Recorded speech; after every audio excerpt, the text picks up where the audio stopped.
Well, greetings all. Welcome to Leaving Hillsong. Leavers and believers, my name is Tanya and I am so pleased to welcome you this long weekend. And this is not a religious objection to this kind of long weekend. I wonder, in the Northern Hemisphere, it's the beginning of spring, but it rains. It rained in every single state in Australia on Good Friday, and that's what Easter is all about, which is very cozy. But the thing is, why do I live in a country where, 50,000 people identify as a Jedi on the census, but the stores are all closed on Good Friday? So, it's a church and state issue, but on we go. Now, last we left Craig and Sam, he was doing his best at Hillsong, but he kind of had some other ideas. He wanted to expand a bit, and he ends up running into BCH, Brian Houston, who has a few short, sharp things to say to him. So let's jump into Out of the Woods, Part 2, with Sam and Craig. It's kind of like they're here to serve you, to get your vision done. And my attitude was, no, shouldn't it be the opposite? It's not really about my vision. It's about what do you want to do in life and how can I help you? Do you know what I mean? Rather than be a servant to my agenda, I should help you realize yours.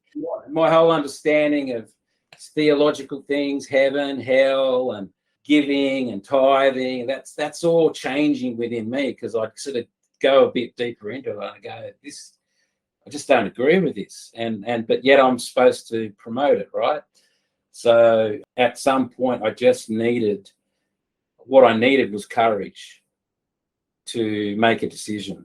And like, I've been in this gig at this point for 18 years. I've been a pastor or something. So, you get confident in that, but you lose confidence in what's next. Do you know what I mean? And also, if I do have these thoughts, what do they look like? Because you got to have purpose. There's a mission, So you're still wrestling. You don't have to have those, by the way, but I'm just saying you're wrestling with a mindset that's been embedded within me for the last 18 years. And straight up, what are your employment options when you're going through something like that? I don't know how that works for people after 20 years in the job. Are there as many options to kind of walk away anyway? And then, Sam, tell me what's going on for you at the same time inside, because these are eternal questions. Honestly, I was, there was things that I saw, people's attitudes, and which I didn't like. There was this expectation to get all the women to from the St. Mary's churches and the extension services over to, your Thursday morning colour mornings and things like that. And we would try, but, honestly, the women just didn't fit in there. They'd rock up in tracksuits and they just told me they didn't feel comfortable in. And I'm, of course, because that's just not where you're at. Do you know what I mean? So I did struggle with that kind of stuff. And I, as I said, I was kind of employed a couple of days just to do pastoral care. So that was, visiting people in hospital, visiting new mums and just doing stuff like that, which I really love. Just getting around people, how can we help you? You know what I mean? Just that stuff, running playgroups. I really love doing that. So I wasn't really going through those questions. Yeah, that was my journey. That was his journey. So much so that when I finally worked up the courage to talk to Brian about it, because I put a proposal. I thought there's a lot of money wasted on a building, so that we were hiring. That we were hiring and we're paying like, I don't know, $100,000. I can't really remember, in rent. And I just thought, why don't we go and do it in a high school and really invest in that school and make that school. So the 90 grand or the whatever I was spending, go into a school hall and do it up for the school. Do you know what I mean? And really help the school and use that as finances. Crazy. So I developed this thing to move all the churches into schools. I was told by my superior at the time to put a proposal to Brian, so I did. And 2 months went by, 3 months went by, and I realised nothing was going to happen. I pushed about it, and I thought nothing's going to happen. So I was getting frustrated anyhow, and I saw Brian walking up the steps of the ministry centre. So I just said, "How you going?" And I said, "Look, I just want to be honest with you. I just feel a bit frustrated at the moment." And he just said straight away, he's thinking that I was after a promotion, like to get out of St Mary's and do something bigger, you know what I mean? And he goes, "Look, I just want you to know, I've got nothing else for you. And the question you need to ask is, can you see yourself doing what you're doing in 5 years' time?" And I straight away, I thought, no way. So I put out my hand, I shook his hand, I said, "Mate, I'm just offering my resignation." And he was happy, because his next comment to me, because his ego couldn't help it, was, "Well, you didn't fit in here anyhow." Do you know what I mean? And which at the time was a bit hurtful, but on reflection, I go, well, I didn't. No. I actually didn't want to, Yeah. and I didn't fit in. Yeah. So Wow, he's brutal, isn't he? Blunt and brutal. I mean, that yeah. can wipe a person out. But a badge of honour. It was a badge of honour. Yeah. I got in the car, and I literally had another encounter with God. Like, I felt like the first time I felt I had this like presence come on me, and I felt just, God is so real. I just know it's like he's in front of me. And I had that again. And I thought, I felt so good. Anyhow, until I got home and I said, "Sam, by the way, you're now unemployed. I just resigned today." She didn't know, because I did it spontaneous. And Sam's world's just turned upside down straight away. Yeah, what do you do? What are the employment opportunities for what are you, in your early 40s at the time, late 30s? Yeah, late 30s, yeah. 30s. 4 kids. Yep. What do you do?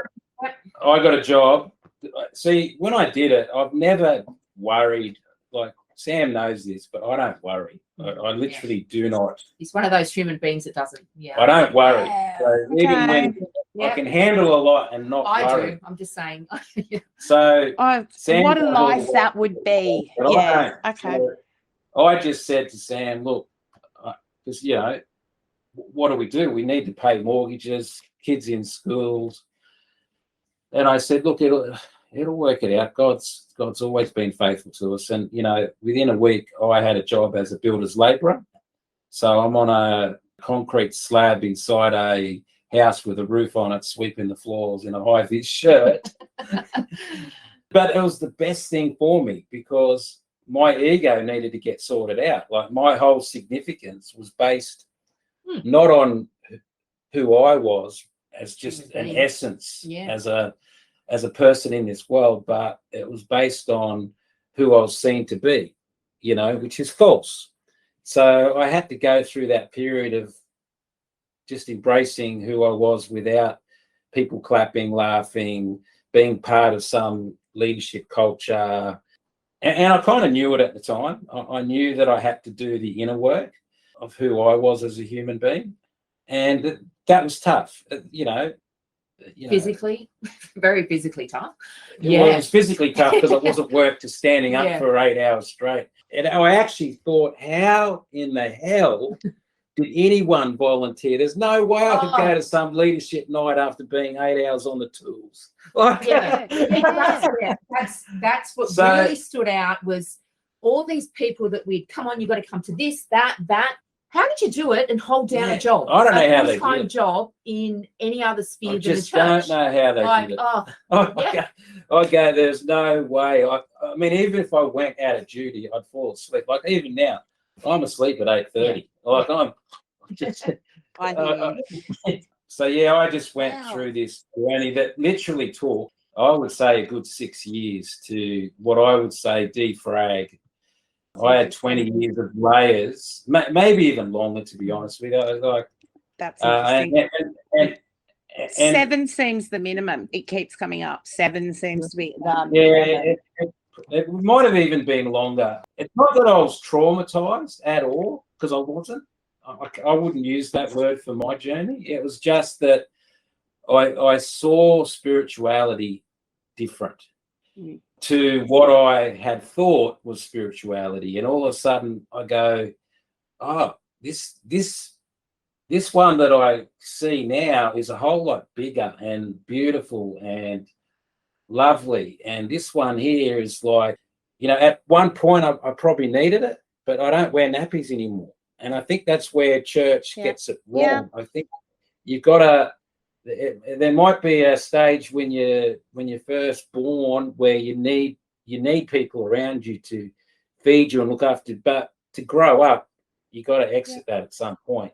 But my opinion is that I think that system just wants to hold on to people, and I just don't think that's healthy. And that's why I think they're unhealthy environments. In a number of different ways, but I won't get into that. Sam, tell me what's that like for you? So one day you lose all your support systems? I mean, next day I did. Oh, I was devastated. Honestly, devastated. Yeah. Angry. At me? Yeah, I was. Yeah. Look, I understand his reasoning, but I just, obviously angry that.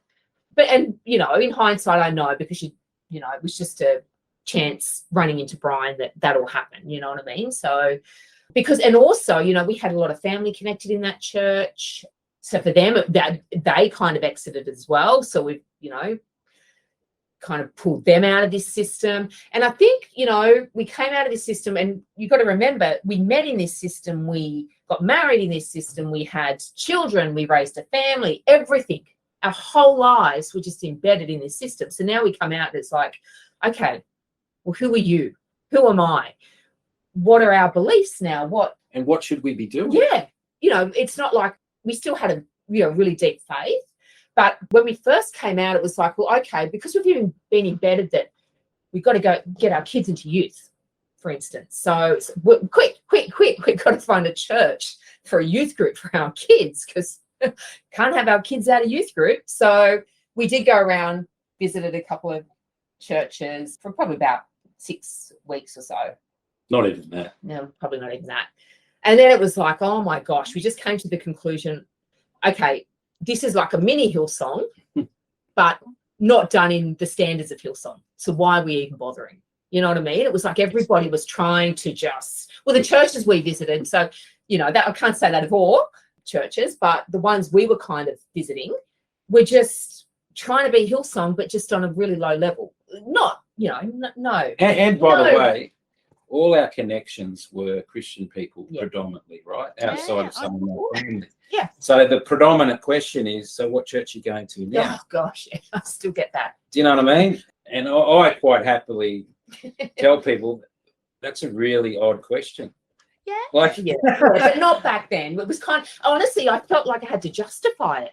Yeah. Like, we're just kind of in, bit of a home church, or like there had to be an excuse and honestly, that's how I thought about other people too. Like, so if they left church, you backslidden, what church are you in? You know what I mean? So. And I had state leaders ring me going, what church are you going to now? I go, well, I'm not. And they go, well, you better, because the devil's going to get you. And one of my actual pastor friends, because I was the assistant regional AOG leader as well. The guy that was one of my friends who was the leader, I went around to see him just to try and talk about this process I was going through. And his comment to me was, mate, you're just being negative. Oh, yeah. Right? Negative, yeah. Yeah. But what's interesting is 17 years down the track, he's now left church and he can't do it anymore. Mm. He's gone through that, and I told him, I said, remember you said this to me? He goes, yeah, I'm so sorry. Yeah.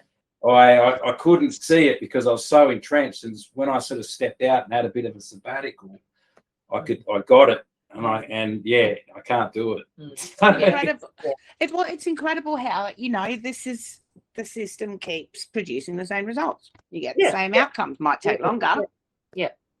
But yeah, so when we came out, you know, even where our money was going to go, because for so long it had just gone To the church.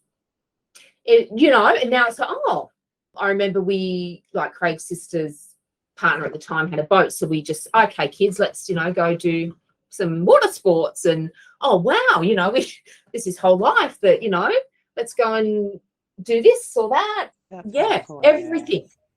Everything was embedded, you know, every night of what we were doing. And now it's like, oh, we get to make those decisions. And to be honest with you, our marriage had some challenges there. Not to the point where it was all over Red Rover, but these are the fundamental questions of life, and you've had them kind of just suddenly explode. And our marriage was part of our marriage was church.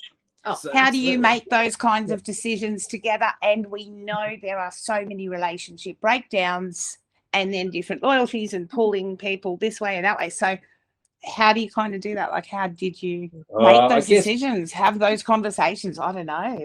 Well, okay, so he went and worked on the tools. So I actually had to go and study. So I had to obviously get a job.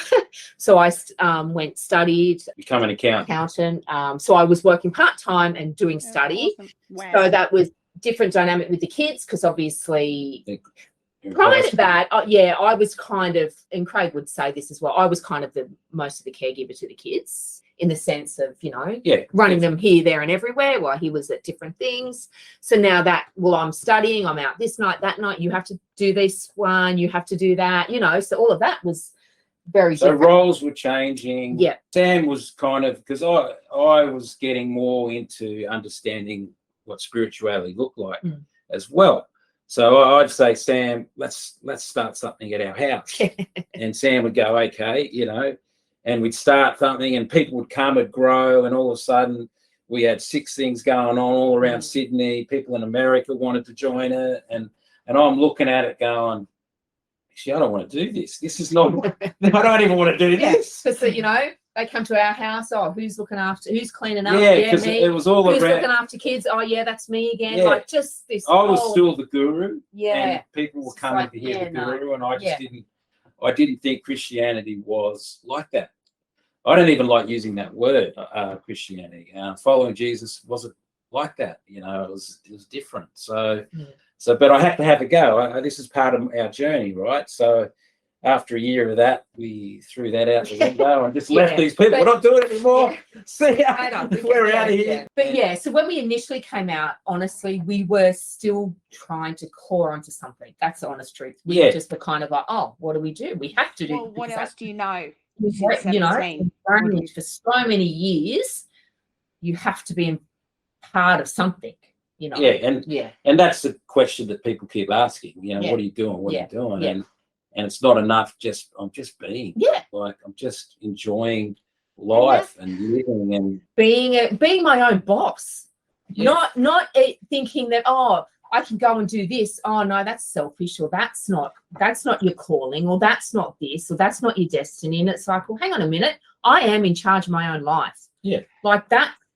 Because it's relentless, isn't it? Like, it's never ending. Yeah. And I guess one of the reasons why I didn't fit in is I kind of knew that. So I would always be, you know, I remember having a conversation with another pastor in a lift one time at a conference. And he's saying, you know what? You know, it's all about loyalty. He said to me, if I had to, I'd take a bullet for Brian and Bobby. And I looked at him and I said, there's no way I'd take a bullet for, they can take their own bullet. I'd take a bullet for my wife. Yeah. But there's no way I take it. They can, if the bullet was aimed at them, they can cop it. You know what I mean? That's about as high level as you can go, isn't it? Like, Yeah. But that's in like, yeah.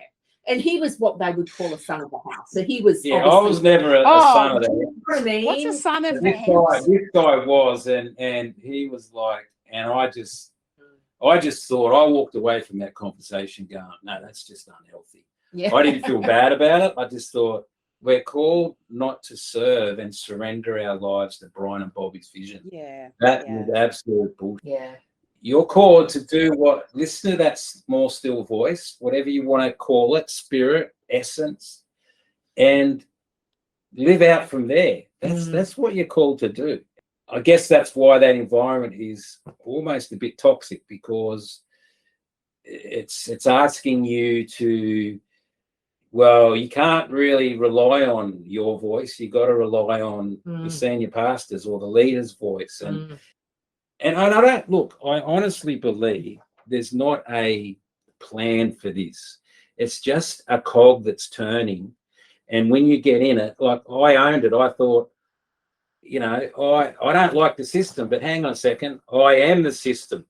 Do you know what I mean? I am the system. So at some point I've got to go, well, I can either stay here or, for me, grow up and follow what that voice is saying to me, which I did. And here's the rub. Here's what happened. So after about 5 years being on the tool, a different denomination approached me and asked me if I'd be interested in running a church in Parramatta, in Church of Christ. I thought, oh, look, I don't think so. You know, and they said, well, you just come and look. And I get there. It's in the middle of Housing Commission. You know, they had all these social services going on, feeding programs, and it just ticked all my boxes. So I said, yeah, and they go, but we need you to come in and sort it out. You're gonna have to be a bit of a dog and bark loud. And I go, well, I know how to bring change. I think I'm confident in doing that. So I did, and I was there for 5 years and brought a lot of change. I worked in the system, but it was really bad because I kept fighting within myself, going back to how I used to lead, and I didn't want to be that anymore. And I was speaking at a conference out at the Hawkesbury. I got asked to speak at a conference and spoke at it and ticked all the boxes at the conference. Everyone was great. And then this pastor's wife came up to me and she said, oh, look, I feel like I've got a word for you. Can I talk to you? And I go, yeah, no problems. And she said, I'll just get someone else to listen into it just for accountability measure. I go, yeah, no worries. She said, this is what I believe God would say to you. What are you doing here? Why are you still in church? And I said, because this is what I'm struggling with, right? And I knew that God didn't want me in church anymore. And he says, what are you doing? Like, this is a pastor's wife who runs a church. Yeah. I thought it was pretty cool of her to be Yeah. able to say that. And she just looked at me and she said, God doesn't want you here anymore. Doesn't want you in church. I left. And I'd kind of gone back to Egypt, as it were. Yeah. And God says, I don't want you here. And at that point, I go, okay. And pretty much after that, it's all over Red Rover. And and I don't feel like I have to do anything. I mean, I have spoken at a few different places and things. And I got a job as a state manager for a charity that rescued children from sexual slavery. Okay. So I did that, and I went overseas. Social justice stuff, yeah. Yeah, I went overseas and did a few rescue operations and things like that. But once again, the people that were running it were Christians, and they, one of them said to me, I can see why you didn't fit in at Hillsong. And I thought to myself, well, I can see why you did. Because he was a bully. He was an absolute bully, right? Okay. Yeah. Part of the culture that you kind of really noticed, I guess, yeah.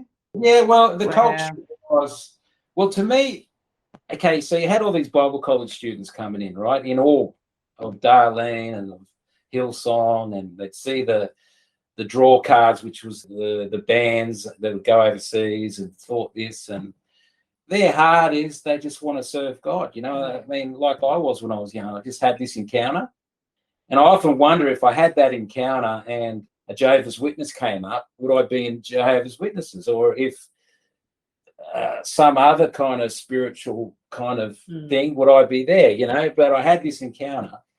So the Bible college students come, and it's false, right? Because no other church get frustrated. Why can't we grow as quick as that? But you don't have 1,000 students to be your slaves, right? To do everything. And, you know, if you had natural youth group of 20 people, 20 leaders, which would be awesome for most churches, now you've got a pick of the best out of, you know, and you can increase your leadership team by 60. I mean, it's just, and you got best musos coming. So it's not a real picture of that corporate kind of church. Anyhow, it's that image is a bit false to me. Because it begs the question, like, now that Sam, I think we were talking about before, like, if the spotlight's been on them, so they've cut right back. They've cut the green room out. They've cut back on the whole exploitation of students 24/7, and therefore can the brand and the model kind of continue? Because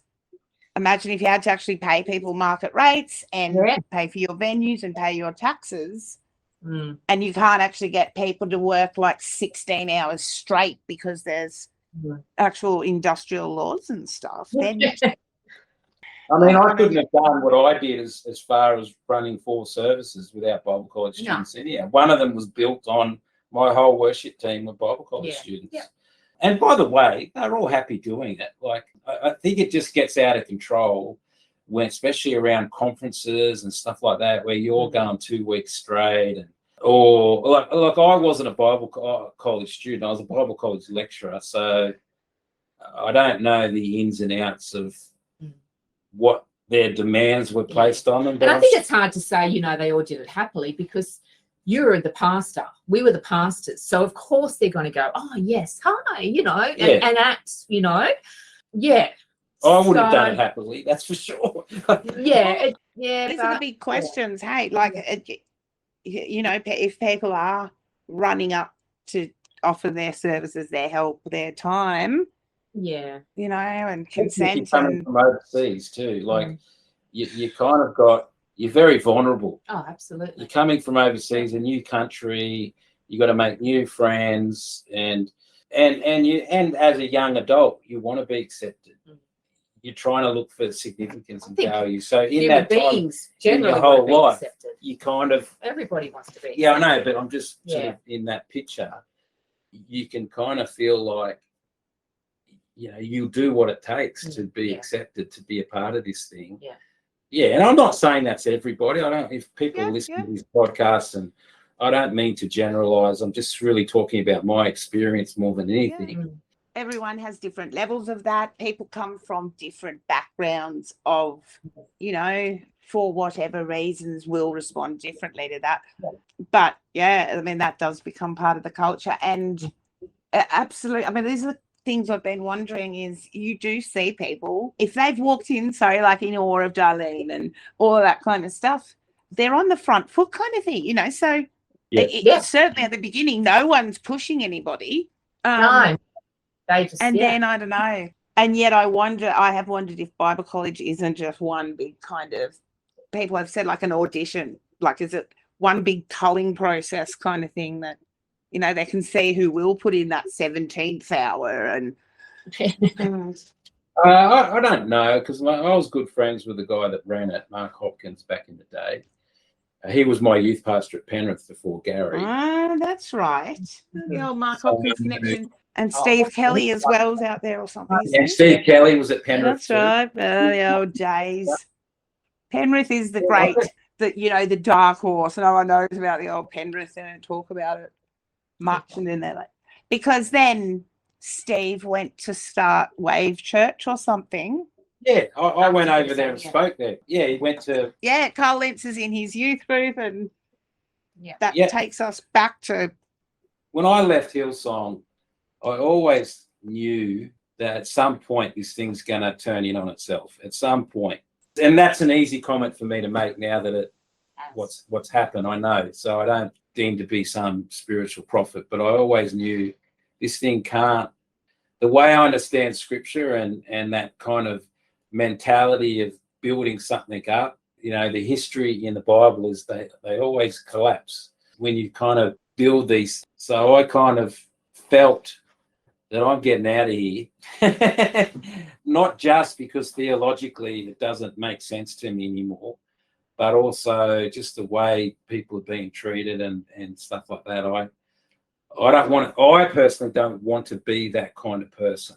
Can I just say that, we were that kind of person. Yeah. You know what I mean? Which was hard to come to the realization that, we stood on the platform and preached Malachi. I can't even remember the scripture now.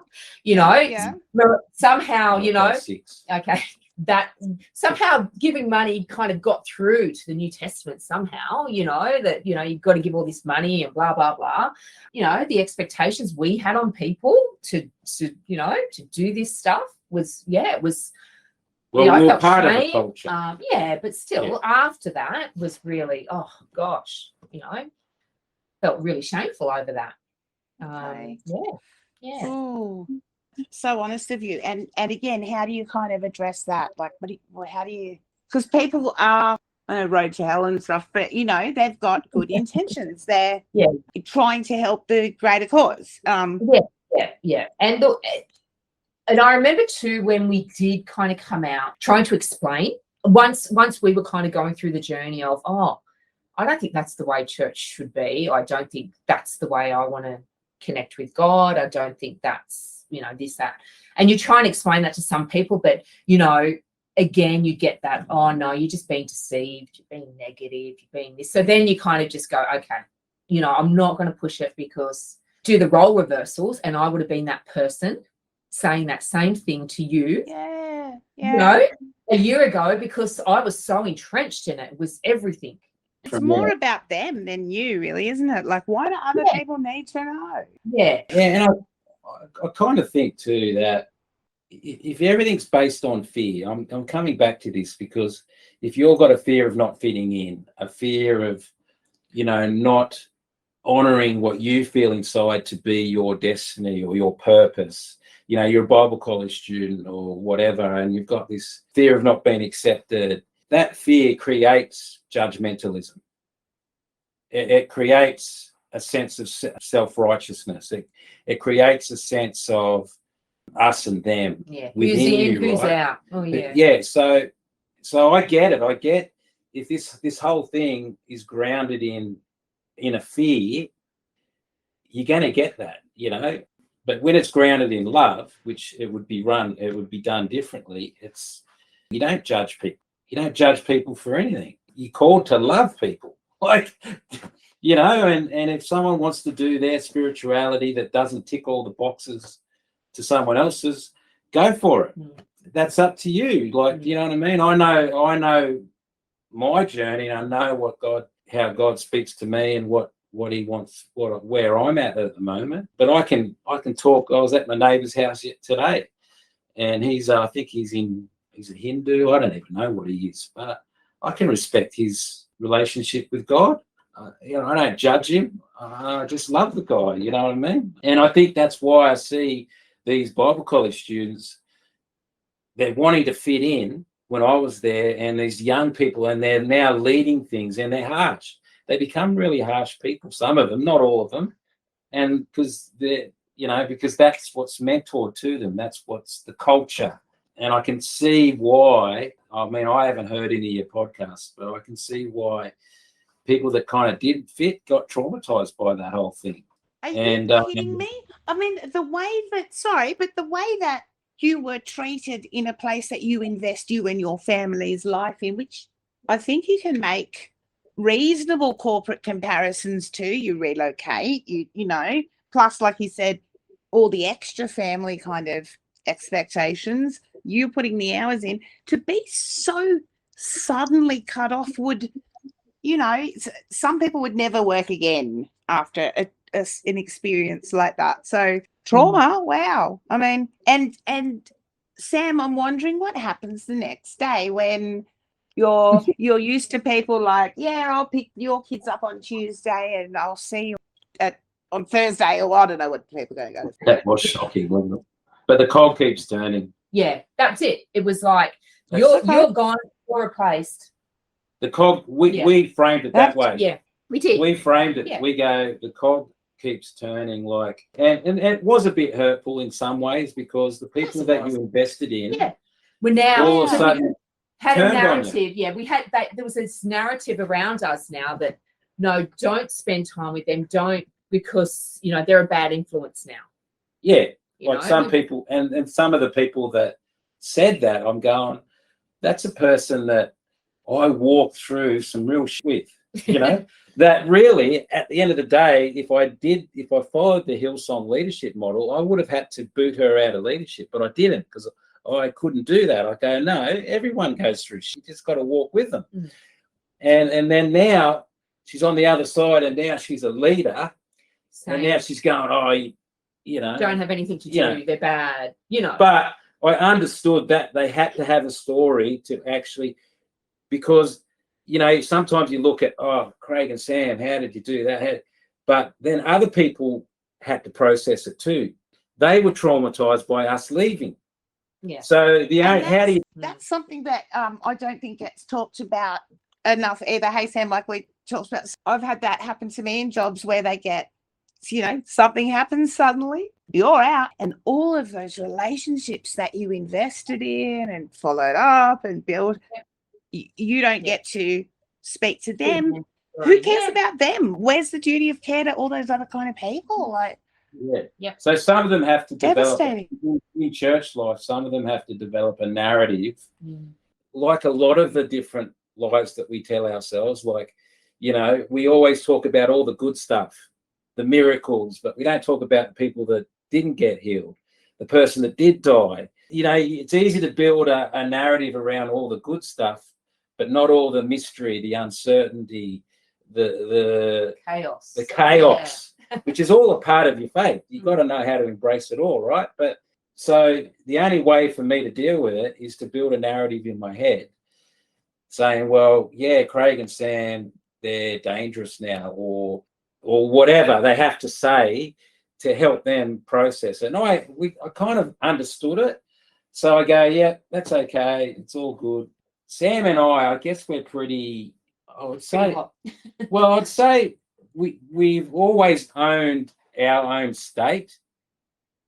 So at the end of the day, we have choices that we can make. I made choices for 20 years to stay into a system, but as soon as I began to challenge some of my choices, I made choices to leave.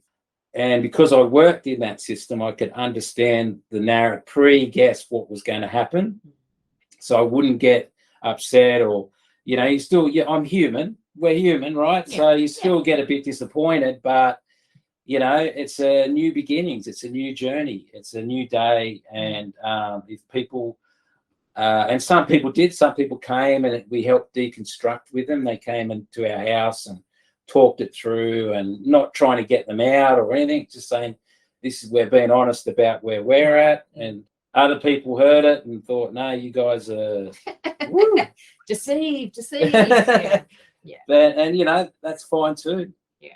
I get it. I totally get it.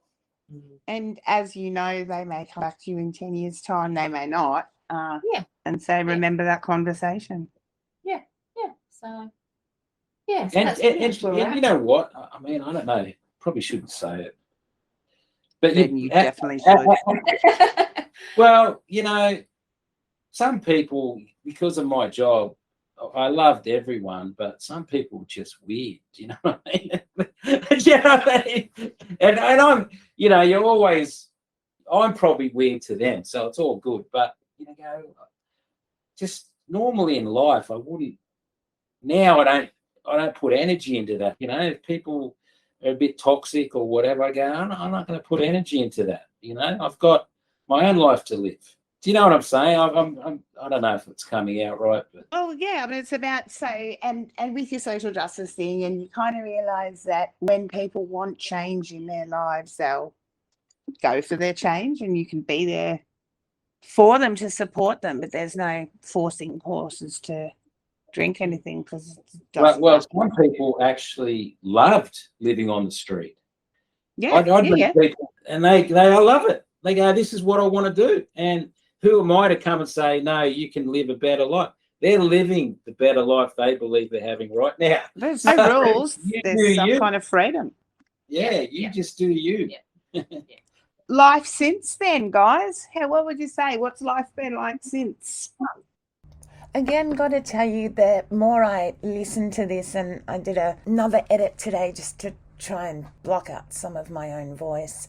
The more I listen to these people, the more I like them, and I like just how honest and vulnerable they're being, which, you know, really speaks to, I guess, their motivations overall, and this accountability thing, and, you know, owning up to being wrong. I mean, what a miracle that could be, hey? I know there's a lot of people in leadership that have not seen the bright lights and aren't in the fancy reports or the fancy meetings, and yet have certainly equally sacrificed, even if they haven't given equally. So I want you to keep looking after yourselves throughout the weekend and onwards, and just be kind to yourself. You know, randomly I remembered Easter long weekends as, well, I guess not so randomly, just stressful as a single mother. So shout out to these single parents out there who are like, this is a lot of days in a row to come up with amazing meals. Yeah. Keep doing all the liking and sharing and subscribing and all that kind of stuff. It really helps out. Just like your feedback and messages. Thank you so, so much.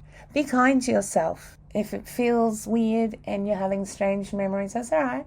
Sit with them. I'm off to go talk to Tiffany, our Leaving Hillsong trauma consultant, or one of them. We're going to try and put some stuff together about kindness, because I really want to nail it down, iron it out. Be kind to the people around you. Easter might be freaking them out as well. And just be so grateful that you don't have to go to that place anymore, because, you know, you just keep leaving Hillsong. We'll talk tomorrow. Bye.